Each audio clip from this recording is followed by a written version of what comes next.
আজকে আমরা কিন্তু সবার আগে আসলে জায়গায় যদি একবার আমি শহরে স্পোর্টে গেছি প্রত্যেকটা sport আমার মনোমুগ্ধ আমি কি আনছি লাইফে রাস্তায় 10 বছর 10 বছরের মিশন লাইফে আমার 7 থেকে 8 বার কক্সবাজার আসা হয়েছে।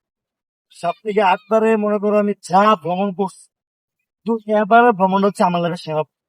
কারণ এইভাবে কাজী কক্সবাজার যেভাবে আয়োজনটা করছে মেরিন ড্রাইভ সহ পার্ক এবং টিউলিপ, ইনানি বিচ, কাঁকড়া বিচ এবং সুইমিং পুল, মারমিটে সকল বিষয়গুলো মিলিয়ে আমার কাছে সেই লাগছে। এবং আমি পাটুয়াটাকে পাহাড়টা আমার সেই লাগছে। তারপর মনে এখানে টিউলিপ পয়েন্ট আমরা যে আসছি ব্রিজটা, এই ব্রিজটা তুমি একটু দেখাও। এই যে ব্রিজটা ঐতিহ্যবাহী একটা ব্রিজ, হচ্ছে চমৎকার ভাবে ব্রিজটা আছে। তুমি একটু সাগরটার দিকে দেখাইতে পারো ব্রিজটা, হয়তো দেখা যাবে না সূর্যটার কারণে। তারপর সুন্দর, কত সুন্দর একটা জায়গা দেখো, আল্লাহ কত সৃষ্টি, বাকি কত বিশাল বড়। সারা বিশ্বের মধ্যে এত বড় সমুদ্র একমাত্র বাংলাদেশ আছে, এটা আমরা গর্ব করা উচিত। গর্বের মতো একটা জায়গা।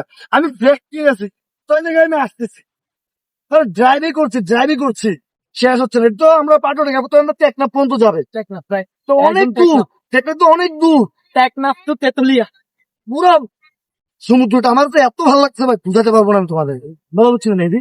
সে একটা ভাই আমার সুন্দর করে তৈরি করে হয়েছে, সব চুরি না আসলে অবস্থা সে একটা যায়। মানে আমার খাইতে মন চেয়েছে, আমার বাতাসটা যা লাগতেছে রে ভাই, সেই লাগতেছে। আমি বুঝে দিতে আমার বাঙালি নেপাল গেছে, নেপাল গেছে বলা উচিত এটা।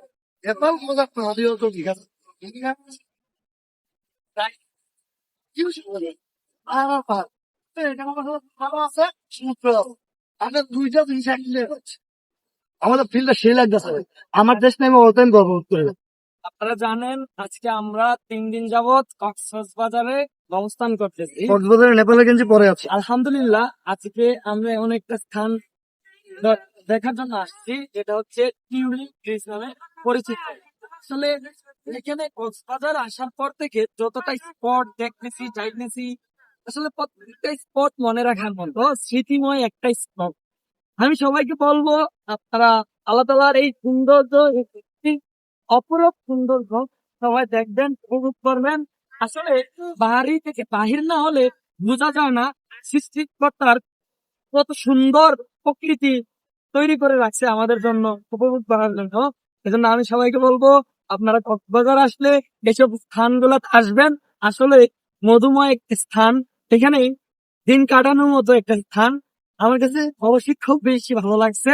ভালো থাকবেন সবাই। আমাদের ফিল্ডটা সেই লাগতেছে।